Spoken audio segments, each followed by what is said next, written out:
ଅଲାଜୁକ ବିଧାୟକ ସବୁ ଏଗୁଡ଼ା ମୁହଁ ଫୁଟାଣି ବିଧାୟକ ଏଗୁଡ଼ା ଲୋକ ଜାଣି ସାରିଲେଣି ତମେ କ'ଣ ପାଇଁ ଦେଇଛ କ'ଣ କରିଛ ଏଗୁଡ଼ାକ ଉଖାରି ହେଉଛ ଗୁହ ଗନ୍ଧଉଛି।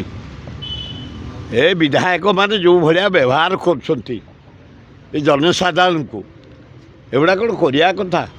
ତମେ ଗଣତନ୍ତ୍ର ହତ୍ୟା କଲ ଯାହା କଲ କଲ ଯାହା ରୋଜଗାର କଲ କି କ'ଣ କଲ କି ଭୟରେ ଦେଲ କି ତେଲ ମାରିକି ଦେଲ କି ବନ୍ଧୁକ ଦେଲ ଦଳକୁ ଧୋକା ଦେଲ ଗଲା ଗଲା। ଆଉ ଦର ନା ଦଳମ ଏଗୁଡ଼ାକ କାହିଁ ଲୋକମାନଙ୍କୁ ବିଭ୍ରାନ୍ତ କରାଉଛନ୍ତି। ଏ ଯେଉଁ ନୂଆ ଏନର୍ଜି ସବୁ ଆସୁଛନ୍ତି ଯୁବକ ଯୁବତୀ ସେମାନେ କ'ଣ ଶିଖିବେ କି ଶିକ୍ଷା ଶିଖିବେ। ଆମେ 60 ବର୍ଷ ଲେଖା ରହିଲୁଣି ରାଜନୀତିରେ। ଡକ୍ଟର ମହତା ବିଜୁ ପଟ୍ଟନାୟକ ନୀଳମଣି ରାଉତରା ପବିତ୍ର ମୋହନ ପ୍ରଧାନ ଜାନକୀ ବଲ୍ଲଭ ପଟ୍ଟନାୟକ ନବୀନ ପଟ୍ଟନାୟକ ଏମାନଙ୍କୁ ସବୁ ଆଦର୍ଶ ଶିଖିକି ବାହାରିଛୁ। ନୀତିରେ ରହିଛୁ ଦଳ ନୀତିରେ ରହିଛୁ। ଦଳ ବେଳେବେଳେ ଆମକୁ ତଡ଼ିଛି ଫେର ଦଳ ଆଣିଛି। ଆମେ ଦଳ ଛାଡ଼ିନୁ। କଶ୍ମୀ କାଳେ କେହି ନାହିଁ କେଉଁ ଶକ୍ତି ବଳରେ ଅର୍ଥ ଶକ୍ତି କି ଶାରୀରିକ ଶକ୍ତି କି ମାନସିକ ଶକ୍ତି କେଉଁଥିରେ ନେଇଯିବ। ଏଗୁଡ଼ାକ ଅତି ଆଉ ଉଖାରନ୍ତୁନି ବିଧାୟକମାନେ। ଏଗୁଡ଼ାକ ଅତି ଶସ୍ତା ହେଇଯାଉଛି।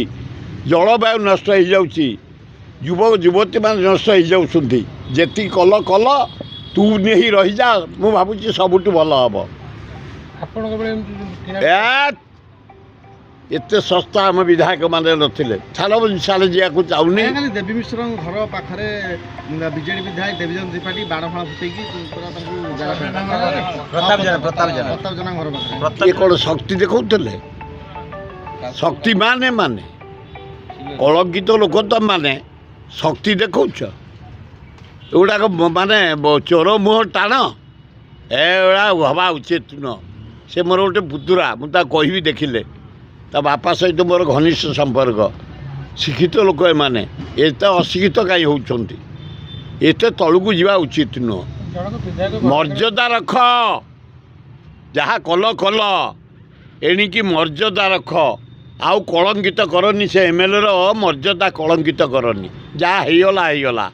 ଷ୍ଟପ୍ ଦେୟାର ଯାଇ ଡ୍ୟୁଟି କର।